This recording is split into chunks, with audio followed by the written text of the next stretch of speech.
Sometimes in life, unexpected shit can happen. Your plans fail. You lose your job.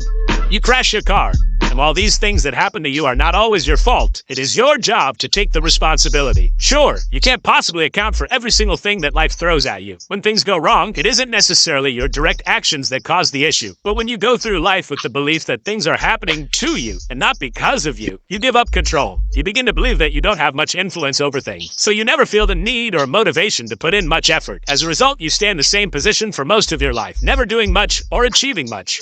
There's no easy life. Bad things are still going to happen, regardless of who you are or what you do. If it happens in your life, it's your responsibility to figure out what you're going to do about it. Because what's the alternative? At the end of the day, it happened. You can either sit there and complain about it and point the finger, or you can do something to make the situation better. A lot of people have this idea in their mind that success takes this extreme level of discipline, this hard work, and intense suffering. And although that is true to an extent, it's not really the case. If you're someone who's been doing a hard thing for a prolonged period of time, doing that thing isn't hard for you anymore. For example, if you've been going to the gym for the past few years, I can bet it's no longer a challenge for you to go. In fact, I can bet you enjoy going. The reality is you only need a few months or even a few weeks of actual intense effort. After that, as long as you keep the momentum, you'll stay progressing. Now, as good as that sounds, sadly for you, it also applies to the opposite. Small bad decisions one day turn into bad habits over time, which puts you in situations that you can't easily escape from. Momentum is a tool you can either build a beautiful life with or destroy your life with. So on the days where you don't feel like doing what you know you're supposed to do, just try and keep the momentum. If you're not going to go to the gym, at least go for a walk. Do something, anything to keep that momentum going. Because if you don't, well, you know what will happen.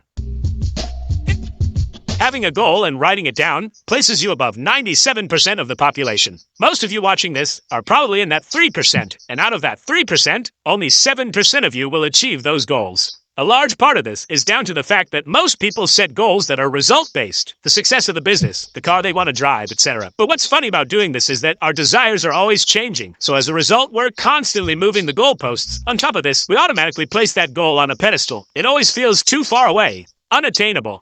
To give yourself a much higher chance of being in that 7%, I'd suggest you take a different approach to setting your goals. Try and look at the required actions, both long-term and short-term. For example, instead of aiming to make X amount of money next year, aim to work X amount of hours each week. This way, not only do you give yourself a clear roadmap, you give yourself an easy way of tracking your progress, allowing you to identify your issues and make changes along the way. Having result-based goals is great. I'm not saying don't set them, but through having them as your compass, you set yourself up for failure. You're going in blind. You need to focus your effort on the required input, not the desired outcome.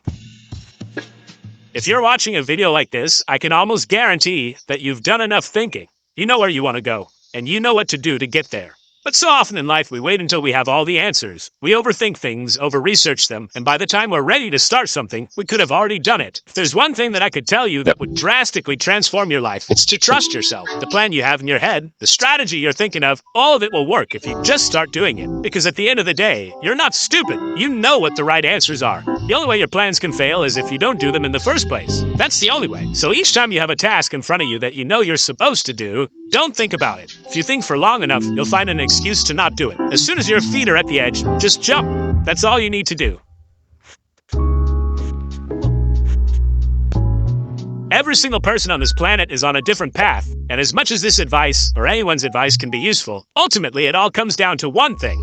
This is your life. The reasons you have for wanting to improve are entirely personal. It's these personal elements that will make you successful in getting what you want. Most of the advice I try and give on this channel is just stuff that's worked for me specifically. Sometimes I might be wrong, but it's your job to make your own personal decisions. You never want to solely depend on someone or something else. You're on your own personal journey. Find out what works for you. Figure out what complements your strengths and what complements your weaknesses. Just because you follow some advice online doesn't mean all of your problems will be fixed. When you wake up in the morning, you're still stuck with yourself. So finding out what works for you and developing your own strategies of operating through life is far better than any video you're going to watch online. I'm simply here to provide some advice. Advice that you can then put to use and see if it works for you.